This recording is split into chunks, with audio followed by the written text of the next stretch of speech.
ниетімізді жақындау мағынада айттық, иә. Енді жаһанданудың білім және ғылым саласына қандай қатысы бар деп ойлайсыздар?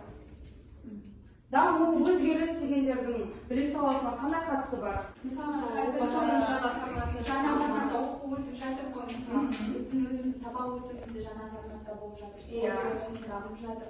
Басқа мемлекеттерден методикасын алып, жақсы сабақты өтіп жатыр. Дамыған мемлекеттерден тәжірибелерін дамушы мемлекеттер қолданып жатыр, иә. Жақсы, соның бір мысалы біз тағы жақсы.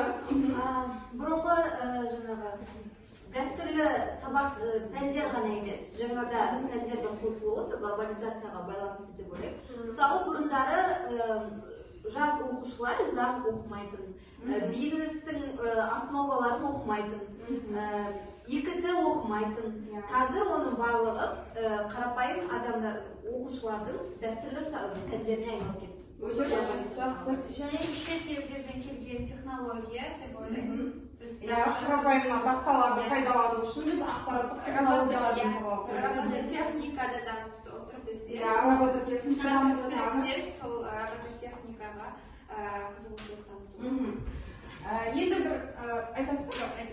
Жақсы. Енді бір айтар кететіні бар. Бізде өткен жылдары, яғни карантин шектеу уақыттары болды ғой, сол кездерде онлайн сабақтар болды. Бүкіл әлем онлайн сабаққа, онлайн жұмысқа көшіп кетті, барлықтарыңыз білесіздер. Бұның барлығы жаһанданудың нәтижесі, яғни жаһанданудың нәтижесі деп отырған себебіміз технология дамып кетті. Адамның ойлау деңгейі, мысалы қарап отырсаңыздар, қазір 2022 жыл, иә. Осыдан 1000 жыл бұрынғы деңгеймен қазіргі деңгейді салыстыра алмаймыз. Өйткені ақпарат күнде өзгереді, айнала күнде өзгереді, заң күнде өзгереді. Соған мысалы қарап өтсек, бір кездерде смартфонның өзі дамуының өзі жаһандануға жатады. Ноутбуктардың жаңаруының барлығы жаһандануға жатады. Сол сияқты жаңағы техникалардың дамуы біздің білім саламыздың көтерілуіне де үлесін қосып жатыр екен, иә. Енді бүгінде бізде жаһанданудың тағы бір сатысы, яғни бұрынғы кезбен салыстырғаннан көрі ғылыми революция болды, иә. Жаңа технологиялар дамыды, жаңа өзгерістер келіп жатыр. Соның барлығы білім ғылым саласына тікелей өз әсерін тигізіп жатыр. Адамдар күнделікті ақпаратты алып, сол ақпаратты өңдеп, қайттан жаңа бір нәрселер, яғни жаңа бір жобалар, жаңа бір жаңалықтар ашып жатыр. Осының барлығы жаһанданудың дамып келе жатқан жаһандық жаңалықтардың шығуына септігін тигізіп жатыр екен. Жалпы, енді осы жаһандануға байланысты біраз ақпарат беріп өттім, яғни глобализацияға байланысты. Енді осы өздеріңіз көз алдыларыңызға елестетіп көріңіздер. Осы жаһанданудың бізге пайдасы бар ма, әлде жоқ па деген. Осыған жауап беріңіздерші. Тиімді жақтарына қосақ елестеңіздер ме? Осы заңға байланысты, жаһандануға байланысты. Біріңіздің тақырыптарыңыз болған шығар осы.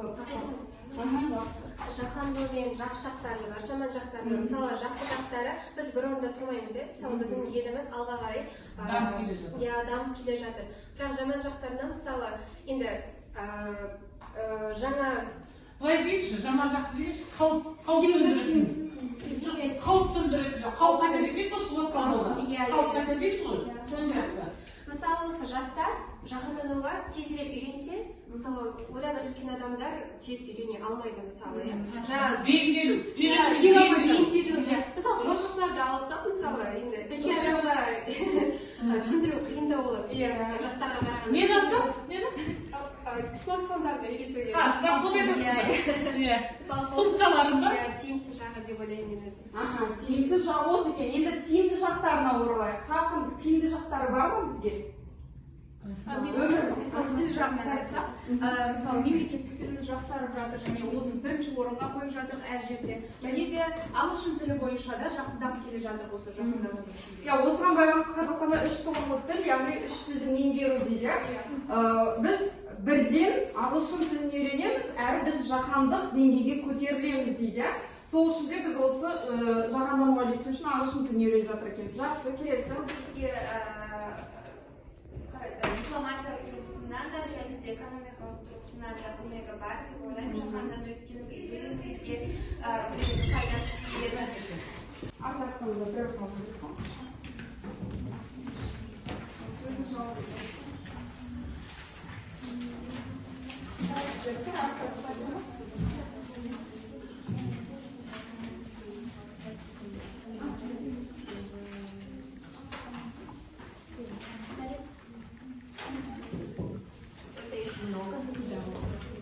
бұл жерде кестемен жұмыс, яғни білім беру жүйесін дамытудағы негізгі міндеті.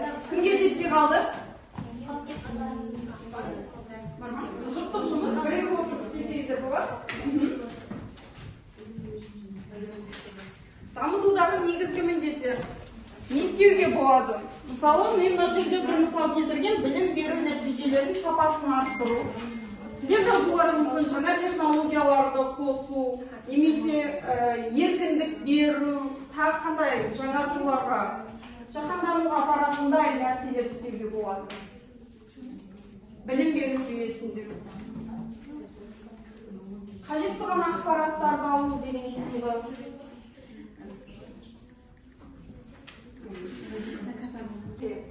Жақсы. Ал өзі шетелге барып алмасы тәжірибемен өтетін болса, ол жақсы болады. Тәжірибе алмасуда, иә? Бізде қазір сол жағы ақсатты. Жақсы. Отырыңыз, рахмет. Келесі.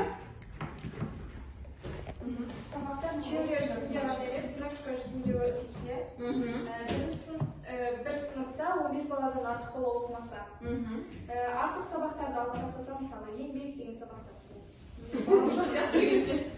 Және де тегін әрі сапалы қосымша сабақтардың болуы.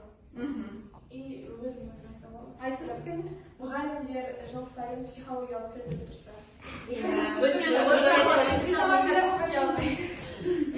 Белгілі бір талаптар қойылу керек, мұғалім сол талаптарға сай болып тесттен өту керек. Ол да теория емес, практика болса.